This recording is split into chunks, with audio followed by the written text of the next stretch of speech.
काश काश कि मैंने ये बुक 20 साल पहले पढ़ी होती। ये लाइन अमेरिका के एक बहुत ही बड़े बिल्डर लैरिसन क्लार्क ने कही थी जब उन्होंने रिच डैड पुअर डैड पढ़ी थी।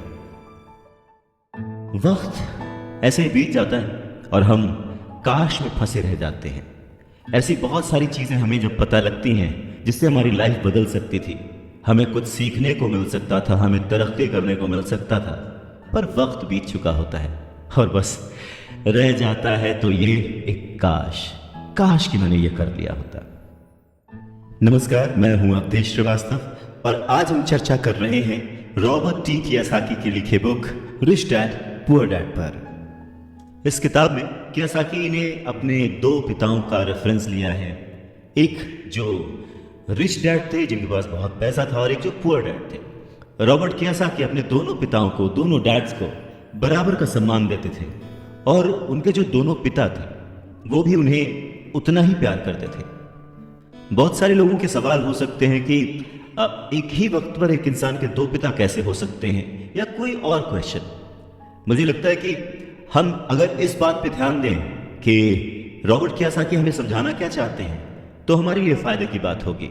हो सकता है उन्होंने ऐसा मान लिया हो सकता है उन्होंने अपने मन को पुअर डैड और अपने दिमाग को रिच डैड माना हो, या ये हो सकता है कि एक डैड उनके रहे हों और दूसरे डैड उनके किसी दोस्त के, कुछ भी हो सकता है। इम्पॉर्टेंट ये नहीं है कि ये जो डैड का रेफरेंस लिया उन्होंने, ये कहानी है या काल्पनिक है। असल बात ये है कि रॉबर्ट कियोसाकी हमें समझाना क्या चाहते हैं, हमें बताना क्या चाहते हैं। चलिए मान लेते हैं कि रॉबर्ट कियोसाकी के दो पिता थे और उनमें से एक बहुत अमीर थे, एक बहुत गरीब थे। तो रॉबर्ट कियोसाकी कहते हैं कि सोच जो है वो बहुत बड़ा रोल प्ले करती है, और इसी माध्यम से रॉबर्ट कियोसाकी कहते हैं कि हालांकि वो दोनों पिता उनके अपने थे, हालांकि वो दोनों पिता उनका उतने ही शिद्दत से, उतने ही मन से ख्याल रखते थे, उतना ही प्यार करते थे, अपनी जान निछावर करते थे और हमेशा उन्हें सिखाने की कोशिश करते थे, जिंदगी में आगे बढ़ाने की कोशिश करते थे। पर ऐसा क्यों था कि उनके एक पिता अमीर थे और एक पिता गरीब? सारा खेल सोच का है, सारा खेल नजरिए का है। नजरिया है इंसान को तरक्की दिला सकता है और नजरिया है इंसान के जीवन की नाव डुबा सकता है। तो ये हमारे ऊपर है कि हम किस रंग के चश्मे को पहनकर कैसा मौसम देखते हैं।